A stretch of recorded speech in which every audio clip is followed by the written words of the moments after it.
En esta ocasión les contaré un hecho real. Quizá no sea la historia más terrorífica o tétrica del canal, pero soy testigo de lo sucedido. Me ocurrió hace unos cuantos días que, por enfermedad, estuve hospitalizado en una clínica pública de la Ciudad de México. Soy consciente de que por mi estado de salud y la medicación, mi mente pudo haber confundido la realidad con la fantasía. No obstante, no he sido el primero en manifestar el haber visto apariciones siniestras en dicho lugar, ni el único en experimentarlas durante esos días que estuve ahí recuperándome. Sin más, comencemos. Relato para desvelados. Aparición siniestra. Historia escrita por José y narrada por Pájaro Diablo. Desde pequeño fui hipocondriaco. No podía escuchar hablar de alguna enfermedad sin sentir que ya la tenía o estaba a punto de padecerla. A los 5 años, en 1982, me enteré por la televisión de la existencia del SIDA. Lo único que sabía, a esa edad, es que era mortal, que se contagiaba por transmisión sexual y que no respetaba color, sexo, religión, raza o condición económica. Pero en realidad no entendía lo que esas palabras significaban.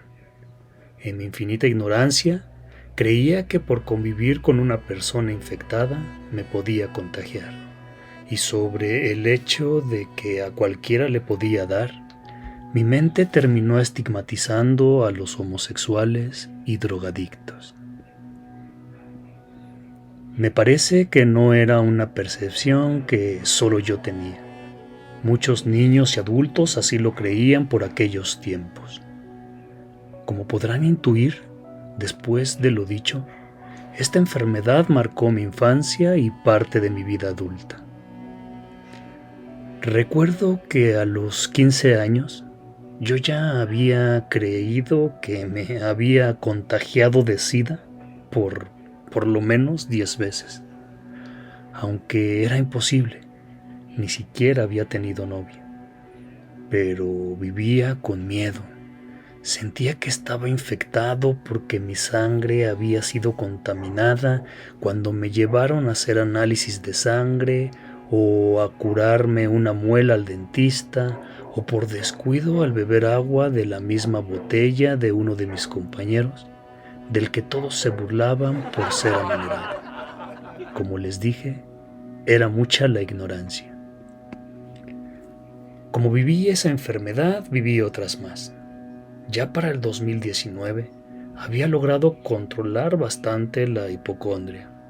Incluso creí que la había superado, pero a fines de ese año me di cuenta que no.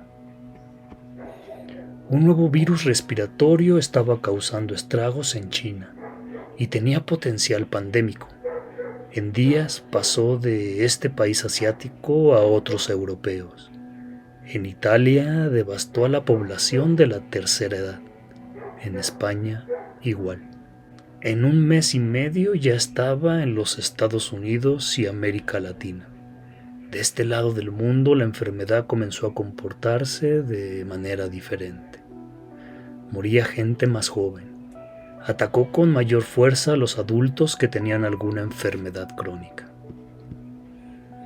5 meses después ya estaba en México.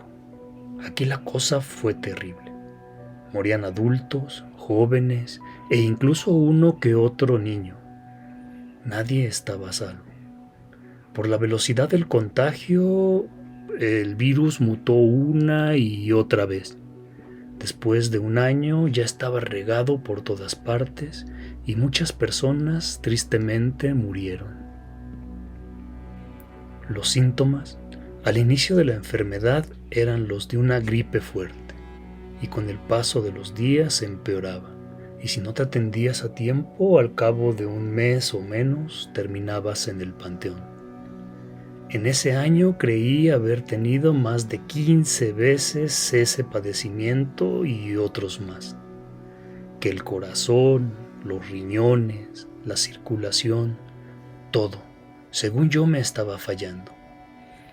Me encontraba a un suspiro de la locura. Lo único que no sabía en ese entonces era que yo sería de ese porcentaje de la población al que el maldito virus lo atacaría sin piedad. Para el 2022 ya me había puesto las vacunas contra esta enfermedad. Me inocularon con las elegidas para el magisterio. Me sentía más confiado y cuando dejé de imaginar que tenía esa enfermedad, me dio. El 27 de febrero desperté con un fuerte dolor de cabeza y bañado en sudor. Supe que algo no andaba bien. Nunca había padecido de ese malestar. Pensé sería la presión. Me la medí y estaba normal. No hice caso y no dije nada, pues como Pedro y el lobo ya nadie me hacía caso. Tenía hartas a mi hija y a su mamá. Así que me aguanté. Me quedé en mi cuarto recostado mientras ellas se fueron a trabajar y a la universidad. Era normal que cuando llegaban en la noche yo ya me encontraba durmiendo. Y no porque fuera tarde, más bien me acostaba temprano. Así que no verme por la noche era normal. Ya para ese entonces tenía escalofríos, me dolía el pecho, la cabeza, estaba mareado y me costaba trabajo respirar. Dense cuenta de lo absurdo de la situación. Cuando no estaba enfermo, alarmaba a todo el mundo, y ahora que realmente lo estaba, no dije nada. Tan mal me sentía que no podía hablar. Al siguiente día de plano me sentí morir. Todos se fueron a sus actividades y yo seguí recostado. Por la noche, cuando llegaron, tocaron mi puerta para que les ayudara a subir los garrafones de agua al departamento. Quise contestar, pero no pude. Entró mi hija, me habló y al ver que no contestaba fue por su mamá. Aunque parezca triste, sigo aquí gracias a que ese día compraron agua. No supe cómo llegué al hospital ni en cuál me habían internado. Recuerdo que estaba recostado de lado en una camilla con varias cosas conectadas al pecho y a mi brazo. Tenía cerrados los ojos, pero no estaba dormido. Estaba tan débil que no los podía abrir. Mi pulso era acelerado. Pensé que se debía a que el entorno me estresaba. Paredes blancas, luz blanca, personas vestidas de blanco y azul. En un mismo cuarto, dos personas que se quejaban, lloraban, parecía que se estaban asfixiando. Después me enteré de que mi exaltación se debía a que yo también me estaba quedando sin aire, que no podía respirar y que mi oxigenación era peligrosamente baja. Escuchaba las voces de las enfermeras y de los doctores. No tenía noción del tiempo y todo a mi alrededor era oscuro. De pronto, los ruidos cesaron y solo era consciente de mi respiración corta y rápida. El miedo se apoderó de mí. Quería gritar, pedir ayuda, pero no podía. Y aunque quisiera hacerlo, dudo que alguien pudiera haber hecho algo por mí. Una voz femenina le decía a alguien: ve pidiendo la autorización para que intuben al paciente de la 261. A lo que le contestaron: hemos intentado hablar con algún familiar, pero no hay nadie. Al parecer, está solo. No sé qué emoción fue la que me embriagó en ese instante. ¿Era miedo al saber que me entubarían y que eso significaba mi fin? ¿O tristeza al darme cuenta de que no tenía a nadie? ¿O coraje por no poder decir que hicieran lo necesario aunque no hubiera quien lo autorizara? ¿O asco de mí mismo, porque debí haber sido una pésima persona como para que al estarme muriendo nadie se preocupara aunque fuera un poco de mí? Realmente no me sorprendía. Siempre fui una persona solitaria. No estreché lazos con nadie y alejaba a todo el mundo de mí. Así que ahora no tenía por qué sentirme mal. Además, estaba seguro de que mi padre sí me quería y que si por él fuera estaría ahí a mi lado, pero no era conveniente que lo hiciera. Por su edad y su salud era muy riesgoso. Mi mente se encontraba ocupada pensando en esas cosas cuando de pronto sentí que alguien me destapaba los pies y me comenzaba a hacer cosquillas. Segundos después, una risa de niña se escuchó. Sentí un temblor por todo mi cuerpo. Me movían bruscamente y me llevaban sepa Dios a dónde. Creo que lo peor de todo era que no sabía lo que me hacían, lo que me querían hacer, y no tenía voluntad ni control siquiera sobre mi propia respiración. Como dije, no supe qué pasó ni el tiempo transcurrido. Solo sé que después de abrir los ojos me dolía todo el cuerpo. La garganta me ardía y enfrente de mí estaba un doctor mirando unos papeles.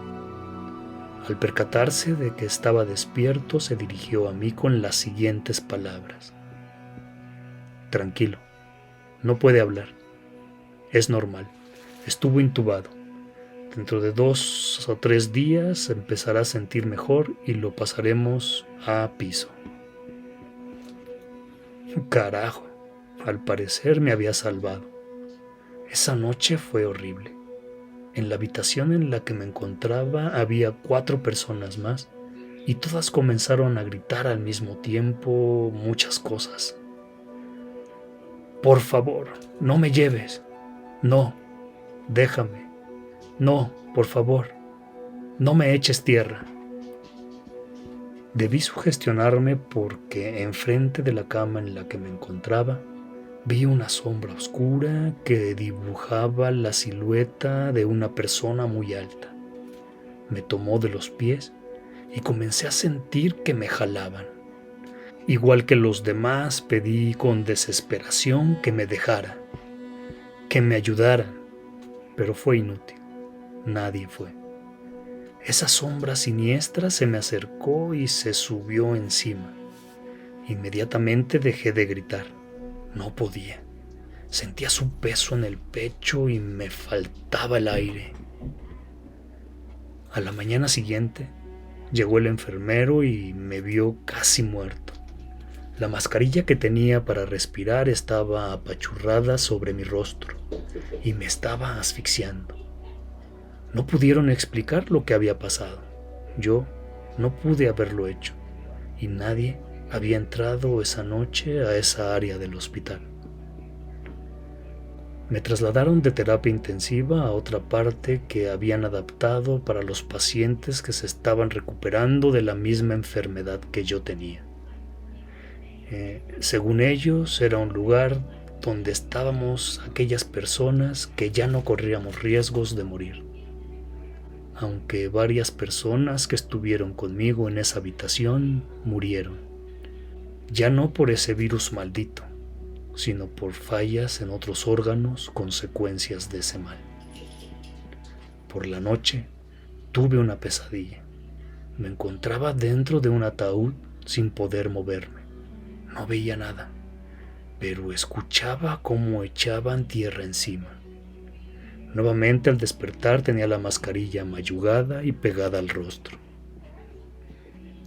A eso de las 12 del día vi enfrente de mi cama una niña de unos 6 años. Tenía el pelo largo, color castaño, ojos miel y tez blanca.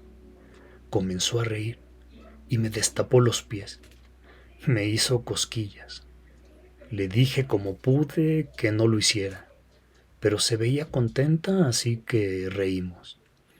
Pensé que era la hija de algún doctor y que andaba de traviesa. En eso, se fue corriendo y llegó una enfermera.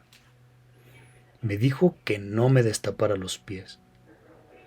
Apenas si pude decirle entrecortadamente que yo no había sido, que fue una niña. No puede ser. Aquí está prohibida la entrada a personas que no trabajen en el hospital y mucho menos si es un niño. Pero yo lo vi. No puedo moverme. No tengo fuerzas para destaparme. Por la noche escuché su risa a lo lejos. Los demás pacientes comenzaron a gritar otra vez. Pero en esta ocasión decían: ¿qué quieres, niña? ¿Por qué te ríes? Entonces supe que no era una alucinación mía, que otras personas la escuchaban igual que yo, pero no se acercó. Pronto averiguaría por qué no lo hizo. Otra vez esa sombra se encontraba a mi lado, pero ahora sí pude identificar sus ojos y su boca. La temperatura cambió drásticamente. De hacer calor pasó a hacer mucho frío. Su rostro era como el de las calaveras que llevo tatuadas en mi hombro izquierdo. Mi poca imaginación relacionó a ese ser con la muerte.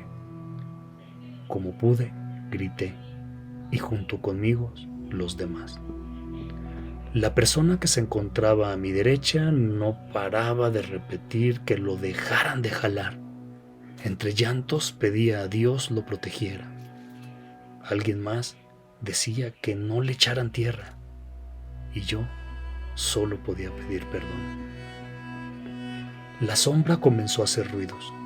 Era como si estuviera gruñendo. Se subió encima de mí y de su pestilente hocico salieron las siguientes palabras: tú no saldrás de aquí. Amanecí con fiebre, dolor en el pecho y con problemas para respirar. Me sacaron una placa y vieron que tenía neumonía. Nuevamente me llevaron a terapia intensiva. Algo no andaba bien. Otra vez todo era oscuro, no podía ver nada y solo escuchaba. Oí que mis pulmones estaban afectados, que mi corazón estaba fallando, que tenía miocarditis, que avisaran a mis familiares que era probable que no sobreviviera. Ya no tenía miedo. Todo lo que quería era terminar esta agonía. El dolor, las alucinaciones, las esperanzas fallidas, el cansancio y lo peor de todo, mi cuerpo y mi mente estaban a disposición de los demás. No podía hacer, ni decir, ni decidir nada. Era una masa de carne y de huesos que manipulaban a su antojo. Era indigno lo que estaba viviendo. Por eso era mejor morir. Esa sombra se me aparecía a todas horas, tanto que dejé de temerle. Incluso me era chocante. Quienquiera que fuera, o si existía o no, tenía el mismo poder que yo, es decir, ninguno. Según yo estaba para llevarme y no lo había podido hacer. Me pasaron a piso. Salí otra vez de terapia intensiva. Existían esperanzas, malditas esperanzas, pero esta vez no me ilusionaba. Ya no sabía si quería recuperarme. Nuevamente las risas y la niña traviesa haciéndome cosquillas en los pies. Ya me sentía mejor y podía hablar. Le pregunté que quién era, que cuál era su nombre. Solo me veía y seguía riendo. Después de un tiempo, se me acercó y se despidió. Esa misma tarde me dieron de alta, pero no me pude ir hasta el día siguiente porque no podía caminar. 39 días hospitalizado bastaron para quitarme las fuerzas de las piernas. Fueron por mí hasta las 6 de la tarde. Me treparon a un carro, me ayudaron a subir al departamento, fingieron felicidad de verme vivo. Rieron al decirme que habían estado muy preocupados por mí y me botaron en mi cuarto. Hasta aquí hemos llegado. Espero te haya gustado la historia de hoy. Nos vemos hasta el siguiente relato para desvelados.